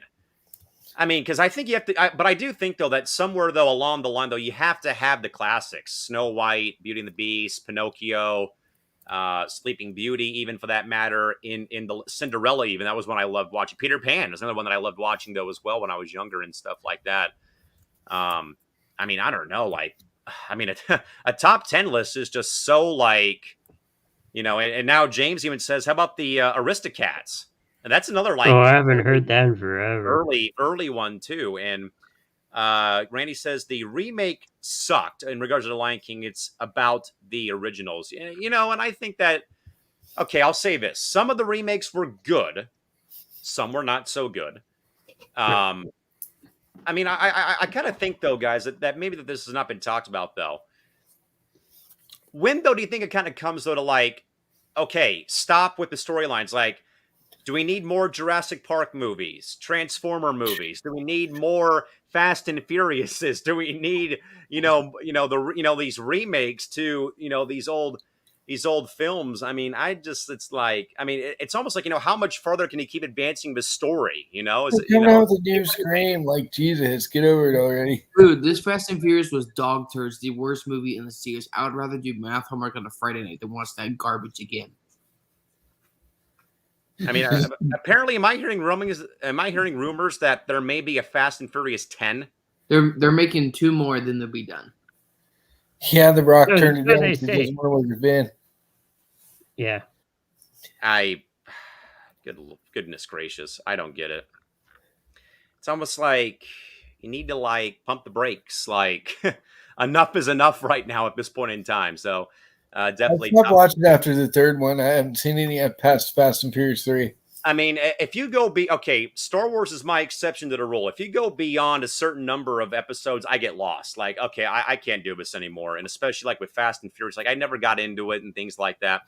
Randy also says, I mentioned this on Entertainment Hour. They need to stop after the 2nd or 3rd on most films. Does that also count for Star Wars? Because I think though that. Okay, I mean, I'll say this here, and I've told this several times though, because I think everyone around about way knows that I go to Disneyland very often. I had a pass. I'm getting a pass eventually, and I have seen both Galaxy's Edge and the Avengers Campus, one at Disneyland, one at California Adventure. And this is what I tell people in regards to when you add in a area like you have seen with Disneyland, but also you have Harry Potter World in Hollywood. You have Nintendo World coming to Hollywood pretty soon. Is that more so? It was an article I read, and I told this to John on our Marvel podcast, earlier in the year, though, is that the reason why that in a small way, I kind of favor the Avengers Campus over Star Wars Galaxy's Edge is simple because of the character exclusivity. For example, guys, in Star Wars Galaxy's Edge in Disneyland, it is only characters based off the Disney-made trilogy that appear in the land. It's only Rey and Kylo and Chewie and the Stormtroopers and a Rebel spy, and that's it. In the Avengers Campus, it doesn't matter. And they add people in from the most recent TV shows and the films. For example, when I was last there earlier this month, back on the 12th, we saw Hawkeye and his sidekick. We saw the Eternals. We saw all these people who have been in new films or in new television shows who are able to come and go as they please. And only 3 parks in all of Disney are getting a Avengers Campus: California, Paris, and Hong Kong. And already they're talking about having the Scarlet Witch, for example, debut in Paris, but then they all can move around as time goes on. Where again, with Star Wars Galaxy's Edge, it's only anchored into episode 7, episode 8, episode 9, but nothing with The Mandalorian, nothing with Rogue One, nothing with the original trilogy for that matter, the prequels. And in a way, it kind of sucks because I think if you're a Star Wars fan like me and John and Chris and even Dave, even for that matter, you would love to go there and see like Han Solo, Luke Skywalker, Kenobi before he was killed in Episode 4, Darth Vader, Darth Vader, Darth Maul, R2D2.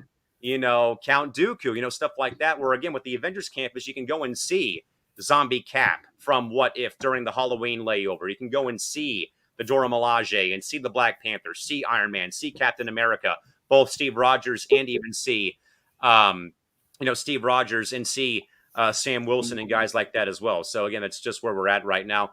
With that, Isaiah, We're good. we already got your top 5 films anyway. But with that, though, Chris, we'll go to you on this one. Chris, Yeah. if a song, so this is kind of like WWE here, Chris. If a song played every time you entered a room, what would your song be? Oh.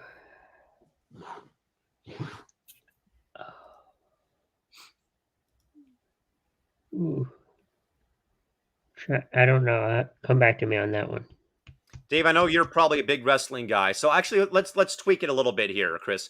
If you could be a tag team partner with one WWE legend or a current present day wrestler, Okay. who are you going to team up with and why?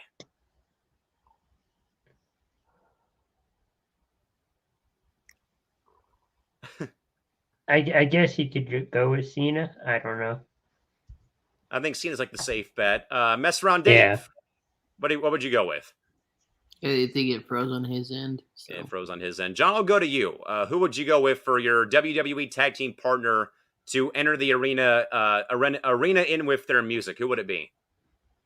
Honestly, it would be The Rock because you know that nobody's gonna mess with him, and if not, mess with me, he'll kick your butt. There you go. Now, the only problem, John, is if The Rock asked you to do his famous catchphrase, are you doing it? When he says, "Can you smell what The Rock is cooking?" I mean, who knows? What if it happens? It happens. Oh.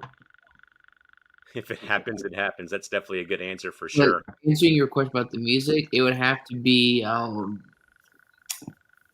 something that's intimidating, that scares people into a little bit of fear, because you don't want to mess with me when it comes to sports. So, Oh, I could think of one for that one. But Dave, how about you? Let's go to first. What would you do, or if a song played? Let me go back and find the question for the first part of this question. If a song played every time you entered a room, what would your song be? It would be the theme song from Cheers, where everybody knows her name. We will rock you.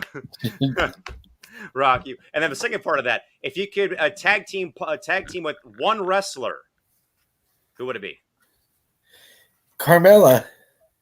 I wouldn't do much wrestling before checking her out. It's gonna be a mixed tag team match with Mess Around Dave. I approve. I'm afraid to ask, but I will ask Isaiah for both parts of this question. So Isaiah, what do you got? Well, are we doing the song first or the wrestling first? The song first and the wrestling question. All right. For the song, it would be this song. Na, na, na, na, Isaiah, we don't know what you're talking about, so quit trying to sing it. I don't know what that song is called. we will rock you. Yes, we will rock you. That's the song. Isaiah, who wrote the song, by the way, that you're trying to enter to? Osborne. No. Goodness. Osborne's a villain. He really thinks that Ozzy Osbourne, folks, wrote Ozzy "We Will Osbourne. Rock You." That was the band Queen who wrote Yep. that song. I was Queen. thinking of right. a Queen song. I was Freddie thinking like Mercury. We Are the Champions. And then Isaiah, who's the wrestler that you would thoroughly enjoy walking out with for a tag team match? For me, I would probably say Conor McGregor because I He's mean, not a wrestler, Isaiah. Since when? Since when? Wait, I heard rumors that McGregor went to WWE. Is that true? No. You read No. fake news. We need a wrestler, not a MMA fighter who talks like you do about people's family and their personal lives.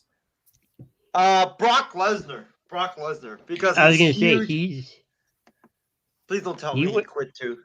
no. But I was gonna say he was in UFC. Yeah. Does He anyone went remember? with it. By the way, does anyone remember when Brock Lesnar tried out to play for the Vikings back when before he went to WWE? Yep. Oh my god. People thought it was a I PR don't. stunt that he was going out there to play for the Vikes. He tried out his defensive end, if I remember right.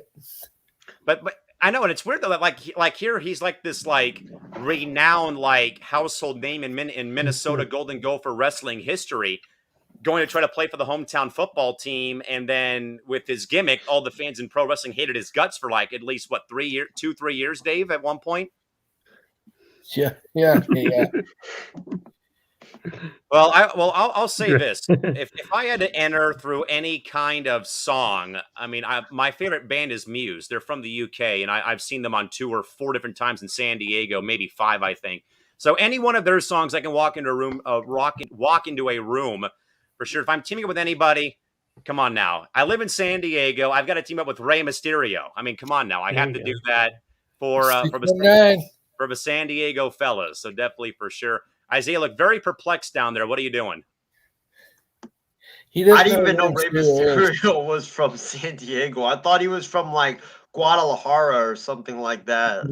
Isaiah, I think if you like actually knew about numbers, that 619 is the area code of San Diego, California. Hence why he has it on his tights every damn time he's out there. Wait, then why? Who is the wrestler that I knew that was from Guadalajara? I read somewhere some guy was from Guadalajara. I don't know. Move on.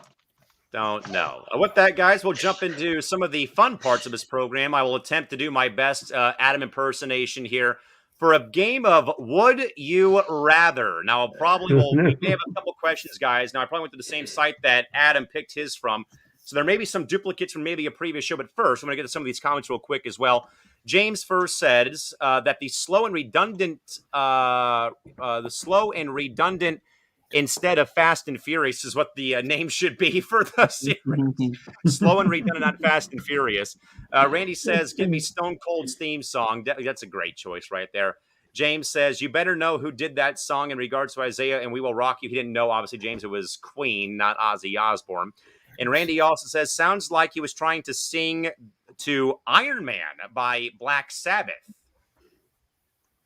I don't know why you're giving like the sad face, Isaiah. That's what he's roasting you for thinking it was Iron Man by Black Sabbath and not Ozzy Osbourne. He was the lead singer of that band, Isaiah. But that's the wrong song. And Randy also says, I want to punch Lesnar. Am I the only one? Okay. I haven't watched wrestling. He also wants to fight Lesnar. Time out. I personally have not watched wrestling since the last show I went to, Halloween 2009 in San Diego, I think, or 2010. It was The Undertaker and Chavo Guerrero in a casket match. That's all I remember at the very end of the show. Does Lesnar really have a man bun right now, by the way? Yeah. Lesnar does have a man bun. He does. He does. It's correct. Now, Square 4, how in the heck would you know? Because I saw a picture on Facebook the other day showing him with a man bun and a beard as well. Or beard, mustache type of a thing. How the mighty have fallen from I think it was like the next big thing, and now he's like your average father who, like he looks like your average dad now on the couch drinking beer with that man bun. It's Brock Lesnar for you. Anyway, guys, into a little bit of a game of Would You Rather. Now, again, folks, there may in fact be some duplicate questions asked here because, again, I don't know where Adam exactly got his questions from, so I'll do my best to not duplicate any of the questions like this is Family Feud. With that in mind, Chris, I'll go to you first. Would you rather work an overtime shift with your annoying boss or spend a full day with your mother-in-law? Ooh. Oh, I guess it depends on the situation. Probably the mother-in-law. One vote for the mother-in-law. Dave, what about you? Oh, I'm sticking with the boss. Sticking with the boss. Good answer. Wait, Isaiah, what about you? Isaiah, you're on mute, buddy. Sorry about that. Mother-in-law, easily. Then again, with what you have sent me in text message threads, I can see why it'd be the in-law. John, what about you? Overtime shift with the annoying boss or a full day with your mother-in-law? I've worked overtime shift and I've worked graveyard. And again, if it's their mother-in-law from Everybody Loves Raymond, then I would rather cut off my left foot. But no, it would rather be mother-in-law because you can just ignore her and just do whatever. It'd be a lot better than working an overnight shift. I don't really have any annoying bosses, nor do I have a mother-in-law, Sally. She has been gone goodbye, so I will go with working with the annoying boss. Let's see what we got here. Randy says he would go with the annoying boss, and James goes with mother-in-law only if she was good-looking, much like what John just said as well. Great answer. Great answer. I agree. Love it. Great answer as well. With that, Crispy Bacon, would you rather, sir, I've done this before, would you rather cuddle a koala bear or pal around with a panda? Koala bear. One vote for the koala bear. Dave, what about you? I think we're going to go with panda bear because those koalas can get quite aggressive. I'm not messing with that. They sleep all day and then they wake up and then they want to pry your eyes out. Isaiah, what about you? Because apparently you wanted to. Yeah, you said something about pandas on the show last week about me and my eucalyptus intake for work. Yeah, that was wrong, actually. It wasn't the pandas that eat the eucalyptus. It's actually the koalas that eat the eucalyptus. And I said the pandas eat them. So I was wrong about that. For me, I mean, I would say probably the one with the panda, because who doesn't want to, pound their chest like King Kong? That's a gorilla, Isaiah, Wait, not a I think panda. no. Okay, we're talking a panda, not the restaurant you eat at. Don't And then choke you on talk me, about Just Dave. think of Kung Fu Panda, the movie. Don't Kung choke Fu on me, Panda, Dave. That kind of. Don't choke on me, Dave. John, over to you. Would you rather cuddle a koala or pal around with a panda? Oh, easy with the panda. Act like a tough son of a gun instead of the other one where at any time you could be like, oh, where did my apple go? I'm not risking that. I need both of my apples. I've already cuddled with a koala bear when I was in Australia back in 2012, so I'll go with the panda. What? James also says, koalas have sharp claws, so he'll go with pandas. Randy also goes with panda. Good answer. I've always been fond of pandas anyway. Too bad they're not in the zoo here in San Diego anymore. Chris, back to you. Yeah. Would you rather have a sing-off with Ariana Grande or a dance-off with Rihanna? Sing-off with Ariana Grande or a dance-off with Rihanna? I can't sing nor dance, but None of us on this panel can, so don't feel bad, sir. I'd probably have to go sing with Ariana. All right, one vote for singing with Ariana Grande. Dave, what about you? Are you singing with Ariana or dancing with Rihanna? Give me some of that liquid courage, brother. He's in for karaoke. Good man. Isaiah, what about you? Sing with Ariana, because I can't dance. I can sing, though, but I can't dance. You can't do either of them, as I just did on the panel. John, over to you. I would have to say the sing with Ariana Grande because, like most artists, you just use some auto tune and I sound like a 5-star. So, right? I will go with sing with Ariana, but also can I get Dua Lipa to be like the second member of our group if we're gonna do like this whole like fellas and ladies thing? So I'll go Dua and Ariana for the sing off. I can't dance either. Randy goes with singing. James says, "How close am I to Rihanna?" is the question. Can I dance with her? Yeah, you can dance with her. Why not? And Randy says, "Hey, Leung, look up the difference between panda and gorilla." LOL. How do you not know the difference? Like they look polar opposites. Well, no, I thought King Kong was a panda, to be honest with you. Oh my Wait. god. So you're telling me they did a movie based on a panda? All right, one more. Okay, guys. All right, one more. Would you rather before we get to trivia for tonight? Chris, would you rather watch nothing but Hallmark Christmas movies or nothing but horror movies? I probably have to go a Hallmark. I'm not too big of horror movies. All right, one vote for Hallmark Christmas films. Dave, what about you? Are you going Hallmark Christmas or horror films? Bah humbug. I hate Christmas movies. Give me horror movies all day. So are you like Will Polston because of the guy in Square 4 that he's ruined your Christmas holiday? I've just never really been a big Christmas guy. I mean, it's great for the kids. I love it for my kids, but anybody gets me anything, I'm like, don't do that. Get my kids something. Don't worry about me. I just hate Christmas. All right, so 1-1. Isaiah, what about you? Christmas movies. I can't handle horror movies. I watched this was a couple years ago. I watched, or last year actually, I watched that horror film that I was telling Callan about, the Aliens one. Couldn't sleep for literally 3 days. Is that why you lock yourself in the closet? Yep. John, what about you? Would you rather watch nothing but Hallmark Christmas movies or nothing but horror films? I would rather do homework because at least I could sleep at night without crap in the bed. Because the fact I only watch one Hallmark movie a year, and that's on my mother's birthday. So I would rather be able to sleep at night without having to be like, oh, what was that? Nope, not about that. I mean, I'm sleep deprived as is, so I'll take horror films. I mean, Alfred Hitchcock's Psycho is still one of the scariest movies I've ever seen in my life. I'm talking about the original, like OG black and white Alfred Hitchcock Psycho, not the remake with Vince Vaughn, the OG one that made Universal Studios famous.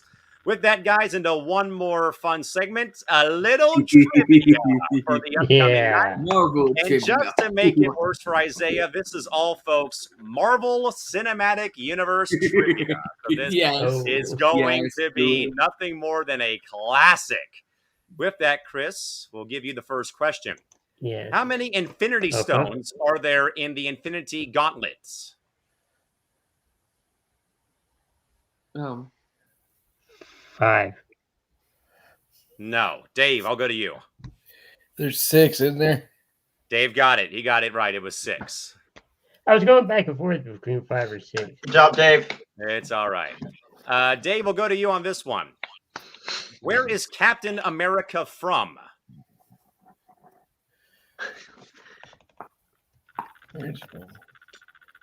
From America? I don't know. I was thinking the same thing. I mean, he's obviously from America, but no, it's not the right answer.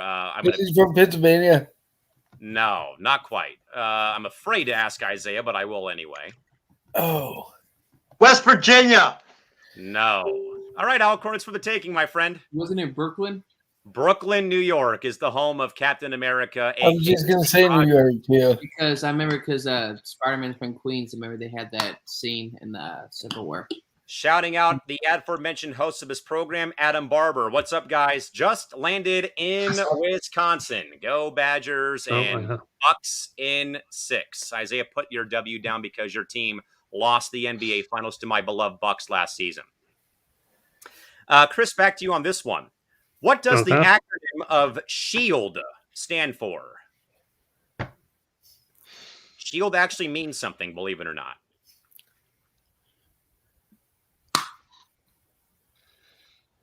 I don't know. I know the first 2 superhero. No, it's not, sadly. Dave, how about you? What does SHIELD stand for? No clue. Do I dare even ask Isaiah? I think I got it. Shield stands for can't touch this because it's a shield, right? And you can't. Oh my God! Is that what the song "Can't Touch This" was named after? No, it's MC Hammer. Oh God! Oh my God! Isaiah, you can't be that uncultured. All right, John, it's for the taking. What do you got? I feel really done because I brain fart on that one for some reason. SHIELD stands for the Strategic Homeland Intervention Enforcement and Logistics Division. Strategic Homeland Intervention Enforcement and Logistics Division. With that in mind, Chris, back to you on this one. Mm-hmm. What type of doctor is Doctor Strange? He is a doctor, but what type of doctor is he? I think I know. Scientist? No. Dave, what do you think? I'm not sure. I'm just gonna throw it out there. Physics? No. Isaiah. Isn't he the doctor that created Jekyll and Hyde? What? No. Alcorn, take the Man, points, I'm please. buzzing out tonight. Are we talking? Because obviously it's before he. I don't know why I'm blanking. I don't remember, to be honest. Dr. Dr. Stephen Strange was a neurosurgeon before he had his issues that came to fruition. We will go back over to Mr. Crispy Bacon. Mr. Mabry, Captain America's shield and Bucky Barnes' arm are made out of what type of metal?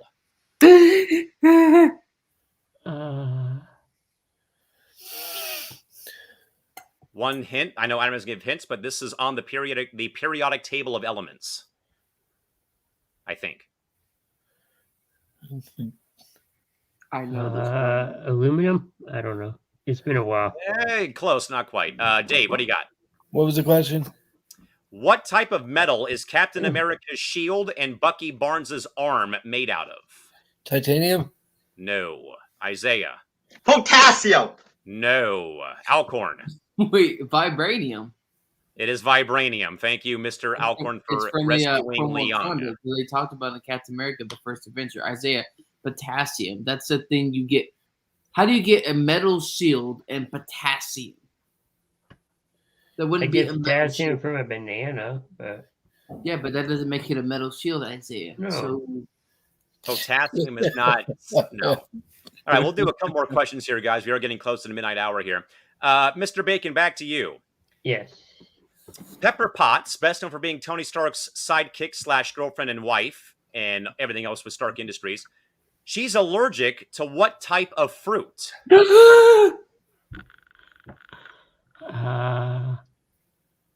Apple. No. Dave, do you have a guess? Strawberries. Yeah, Dave got it. It was Freaking strawberries. black liquor. I was gonna say that. I was gonna say strawberry too. Ah, No, you No, weren't. you weren't. No, you weren't. yeah, you're right. I was gonna say boysenberry. You can say banana or something. Dave, we'll go to you on this one to kick off this one here. Nick Fury wears an eye patch over which of his eyes, left or right? It's his left eye. It is the left eye. Good man. We will now go to Isaiah Oh God, no. to see if he can somehow, some way get this right, which I highly, highly, highly, highly doubt is going to happen, but we'll see how things go. With that in mind, Isaiah, can you name for us the names of Wanda Maximoff's twins from the television series WandaVision?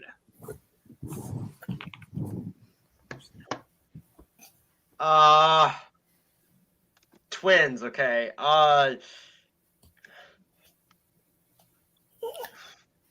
I'm gonna go with. I'm gonna go with Wendy and Willie. They're Yeah. twins, and they're boys. Wait, If- didn't one of know. the twins end up becoming didn't one of the twins end up becoming Willy Wonka and branched out into Wonka Vision? But Because in the Charlie and the Chocolate Factory, there was Wonka Vision. Charlie and the Chocolate Factory is not Marvel Cinematic Universe Yeah. material. Alcorn, take the points, please. wasn't their names? Was it William and Thomas? No, I can't remember. Mabry, do you have a guess? I don't. I'm sorry. Mess around, Dave. I've never even seen the show, so I couldn't tell you. Yeah. Exactly. I think the closest was John. It was Billy and Tommy, who were the twins of Wanda and Vision during the program. With that, we will go to Alcorn to take this one. John, what does the TVA stand for in Loki? Time Variance Authority. Time Variance Authority. Good man. With that in mind, let's go back to Mr. Mabry. We will again wrap up here very, very shortly at this rate. With that in mind, we are down to a couple of questions here. With that, Chris, Stan Lee made his final cameo appearance in which Marvel film before he passed? Which Marvel film did Stan Lee make his final appearance in before he passed?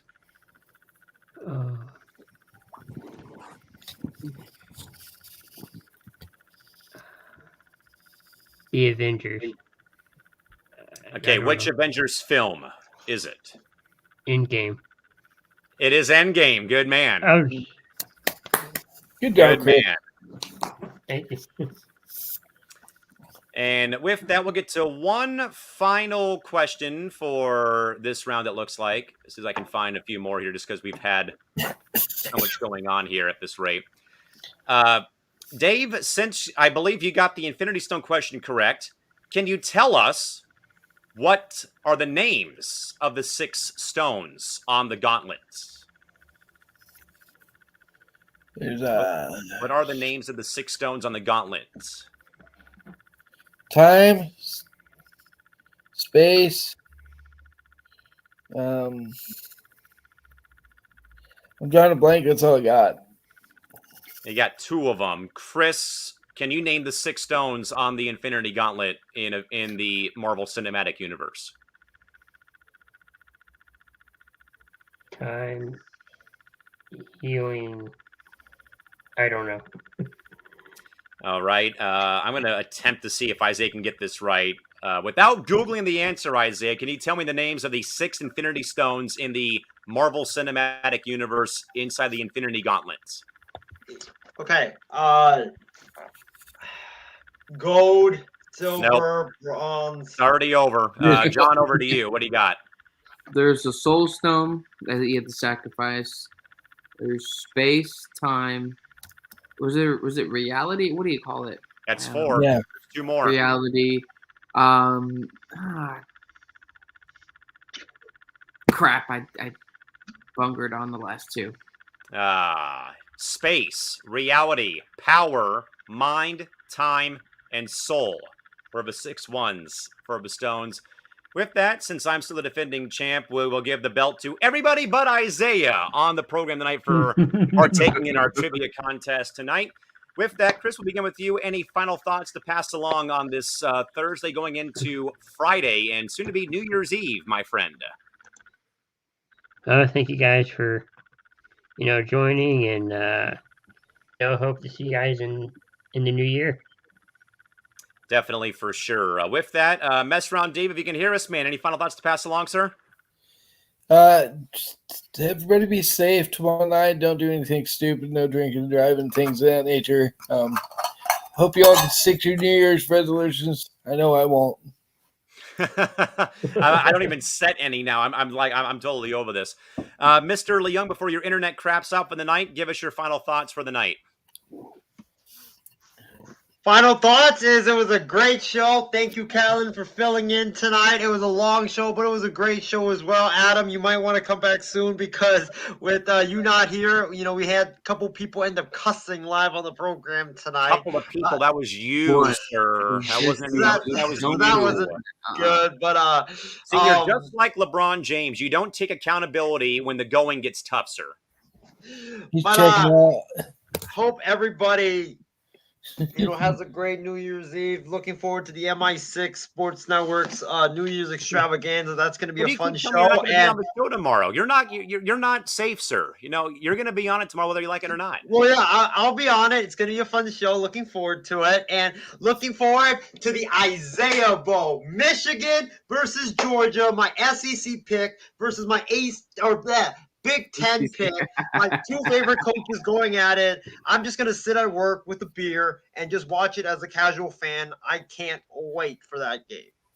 Mr. Alcorn, over to you, sir, before we get to your big announcement as well. I didn't know Michigan played in the ACC, but maybe we should tell the head coach of pretty much any team in that division. But it was hilarious to be on the show and just to hear stories about certain people at airports or tripping over phone cords. Keywords said certain people won't say their names, but you can do A, B, C, and 1, 2, 3. But just happy to be on. Just happy to be on for sure. My final thoughts again, folks. Thank you all again for tuning in. Thanks to Adam for calling me out of the bullpen and getting me into the program tonight to roast Isaiah like a Thanksgiving turkey as usual, and to be able to host and again fill in tonight for the program here with Chris and Dave and Isaiah and John. With that, though, John, over to you, though, man, because I know that we have that you and I both, but more so you, have a pretty big announcement to make, though, here tonight.